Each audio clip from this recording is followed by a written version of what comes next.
Welcome to the Explainer. Today, we're diving into something really important, a safety guide for anyone taking care of an elderly loved one who has COVID-19. We're going to walk through how to navigate a really complex and honestly pretty dangerous situation where the treatment itself can become the biggest threat. So, let's start with this terrifying scenario. Your loved one has COVID, they're on a bunch of medications, but instead of getting better, they actually seem to be getting worse. And it feels like it's from the very things that are supposed to be helping them. What do? It's a scary place to be, and it's the core question we are tackling today. All right, think of this as your mission briefing. Your goal, your job, is to become a senior medical advocate. What does that mean? It means you're empowered to ask the right questions. You're there to make sure the treatment plan isn't just fighting the virus, but that it's actually safe for your loved one. Okay, so the main villain in our story today is a concept called polypharmacy. It's a fancy word, but all it means is using multiple drugs at the same time. And this can be especially risky for older adults because all those medications can create a perfect storm of side effects, turning what should be a manageable illness into a full-blown crisis. And that storm has a name, the medication cascade. To really get how this works, let's look at a pretty common mix of medications that an older person with COVID might be prescribed and see how their side effects can stack up in a really dangerous way. Here it is. This is that stacking effect right in front of you.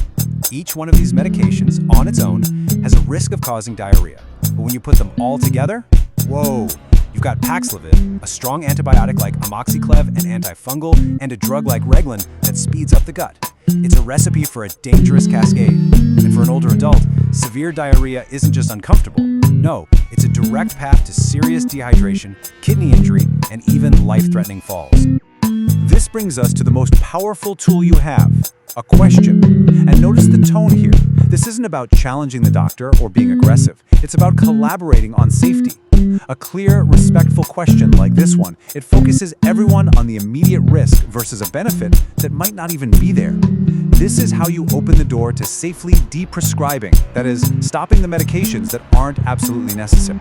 Now, beyond the side effects, the next part of your mission is to be on the lookout for a silent threat, and that is misdiagnosis. This is all about making sure the right problem is actually being treated.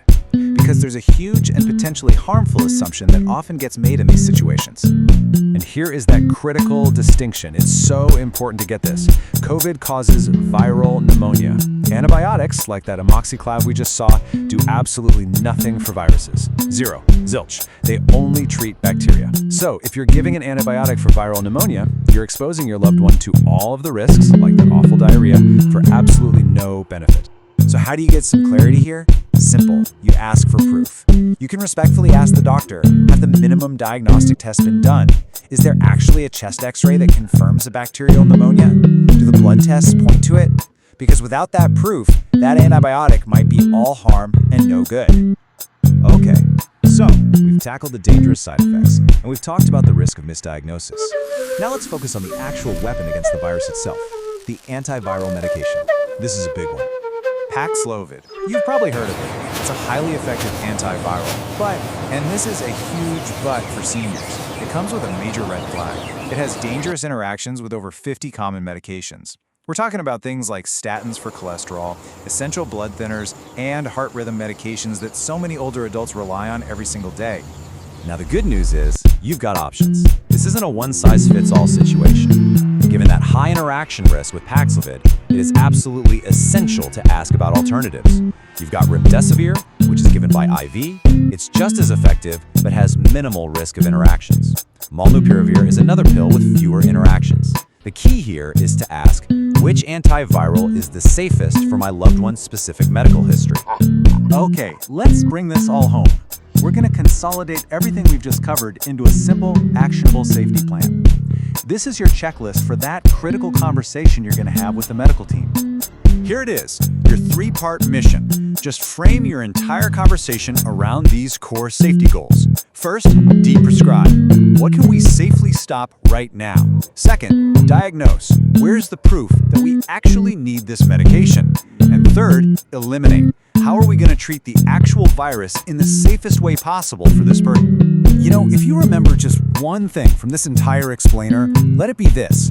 Your core message to the doctor is that you're worried about polypharmacy without confirmed benefit, and that in a 75-year-old with COVID, severe diarrhea is not just acceptable collateral damage. No way. It's a medical emergency in the making. And this is probably the most critical takeaway of all. These are not symptoms to wait and see on. If you see any of these red flags, I'm talking low oxygen, any new confusion, or signs of severe dehydration like not much urine, you do not wait for a call back from the doctor's office. You call 911 immediately. So your mission is clear. You're not expected to be a doctor or have all the answers, but you are now equipped to ask the right questions. By focusing on safety, by asking for confirmation, you can help prevent a dangerous treatment trap and truly protect the person you care for.